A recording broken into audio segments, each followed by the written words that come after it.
Day 260. Proverbs 27-29. Do not boast about tomorrow, for you do not know what a day may bring. Let another praise you, and not your own mouth, a stranger, and not your own lips. A stone is heavy and sand is a burden, but aggravation from a fool outweighs them both. Wrath is cruel and anger is like a flood, but who can withstand jealousy? Better an open rebuke than love that is concealed. The wounds of a friend are faithful, but the kisses of an enemy are deceitful. The soul that is full loathes honey, but to a hungry soul, any bitter thing is sweet. Like a bird that strays from its nest is a man who wanders from his home. Oil and incense bring joy to the heart, and the sweetness of a friend is counsel to the soul. Do not forsake your friend or your father's friend, and do not go to your brother's house in the day of your calamity, better a neighbor nearby than a brother far away.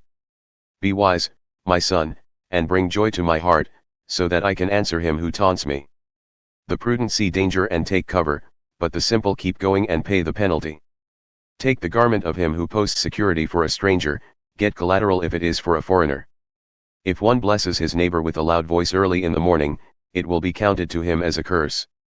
A constant dripping on a rainy day and a contentious woman are alike, restraining her is like holding back the wind or grasping oil with one's right hand.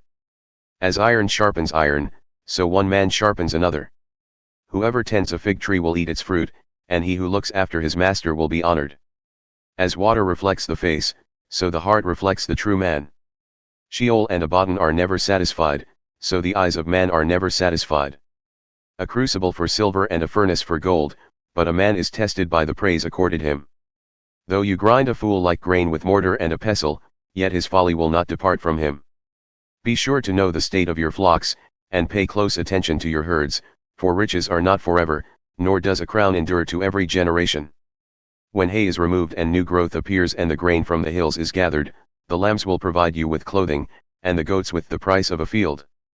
You will have plenty of goat's milk to feed you, food for your household and nourishment for your maidservants. The wicked flee when no one pursues, but the righteous are as bold as a lion. A land in rebellion has many rulers, but a man of understanding and knowledge maintains order. A destitute leader who oppresses the poor is like a driving rain that leaves no food. Those who forsake the law praise the wicked, but those who keep the law resist them. Evil men do not understand justice, but those who seek the Lord comprehend fully. Better a poor man who walks with integrity than a rich man whose ways are perverse. A discerning son keeps the law, but a companion of gluttons disgraces his father. He who increases his wealth by interest and usury lays it up for one who is kind to the poor. Whoever turns his ear away from hearing the law, even his prayer is detestable. He who leads the upright along the path of evil will fall into his own pit, but the blameless will inherit what is good.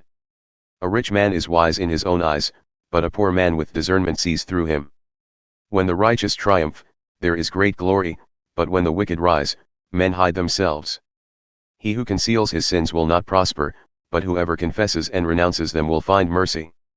Blessed is the man who is always reverent, but he who hardens his heart falls into trouble. Like a roaring lion or a charging bear is a wicked ruler over a helpless people. A leader who lacks judgment is also a great oppressor, but he who hates dishonest profit will prolong his days. A man burdened by blood guilt will flee into the pit, let no one support him. He who walks with integrity will be kept safe, but whoever is perverse in his ways will suddenly fall. The one who works his land will have plenty of food, but whoever chases fantasies will have his fill of poverty. A faithful man will abound with blessings, but one eager to be rich will not go unpunished. To show partiality is not good, yet a man will do wrong for a piece of bread. A stingy man hastens after wealth and does not know that poverty awaits him. He who rebukes a man will later find more favor than one who flatters with his tongue. He who robs his father or mother, saying, "It is not wrong," is a companion to the man who destroys. A greedy man stirs up strife, but he who trusts in the Lord will prosper. He who trusts in himself is a fool, but one who walks in wisdom will be safe. Whoever gives to the poor will not be in need, but he who hides his eyes will receive many curses. When the wicked come to power, people hide themselves, but when they perish, the righteous flourish. A man who remains stiff-necked after much reproof will suddenly be shattered beyond recovery. When the righteous flourish, the people rejoice, but when the wicked rule, the people groan. A man who loves wisdom brings joy to his father, but a companion of prostitutes squanders his wealth. By justice a king brings stability to the land, but a man who exacts tribute demolishes it. A man who flatters his neighbor spreads a net for his feet. An evil man is caught by his own sin, but a righteous one sings and rejoices. The righteous consider the cause of the poor, but the wicked have no regard for such concerns. Mockers inflame a city, but the wise turn away anger. If a wise man goes to court with a fool, there will be raving and laughing with no resolution. Men of bloodshed hate a blameless man, but the upright care for his life. A fool vents all his anger, but a wise man holds it back. If a ruler listens to lies, all his officials will be wicked. The poor man and the oppressor have this in common: the Lord gives light to the eyes of both. A king who judges the poor with fairness, his throne will be established forever. A rod of correction imparts wisdom, but a child left to himself disgraces his mother. When the wicked thrive, rebellion increases, but the righteous will see their downfall. Discipline your son, and he will give you rest, he will bring delight to your soul. Where there is no vision, the people cast off restraint, but blessed is he who keeps the law. A servant cannot be corrected by words alone, though he understands, he will not respond. Do you see a man who speaks in haste? There is more hope for a fool than for him. A servant pampered from his youth will bring grief in the end. An angry man stirs up dissension, and a hot-tempered man abounds in transgression. A man's pride will bring him low, but a humble spirit will obtain honor. A partner to a thief hates his own soul, he receives the oath, but does not testify. The fear of man is a snare, but whoever trusts in the Lord is set securely on high. Many seek the ruler's favor, but a man receives justice from the Lord. An unjust man is detestable to the righteous, and one whose way is upright is detestable to the wicked. 2 Corinthians 10. Now by the mildness and gentleness of Christ, I appeal to you, I, Paul, who am humble when face to face with you, but bold when away. I beg you that when I come I may not need to be as bold as I expect toward those who presume that we live according to the flesh. For though we live in the flesh, we do not wage war according to the flesh. The weapons of our warfare are not the weapons of the world. Instead, they have divine power to demolish strongholds. We tear down arguments and every presumption set up against the knowledge of God, and we take captive every thought to make it obedient to Christ.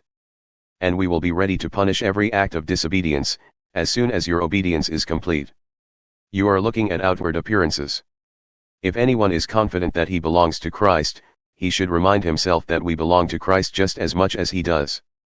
For even if I boast somewhat excessively about the authority the Lord gave us for building you up rather than tearing you down, I will not be ashamed. I do not want to seem to be trying to frighten you by my letters.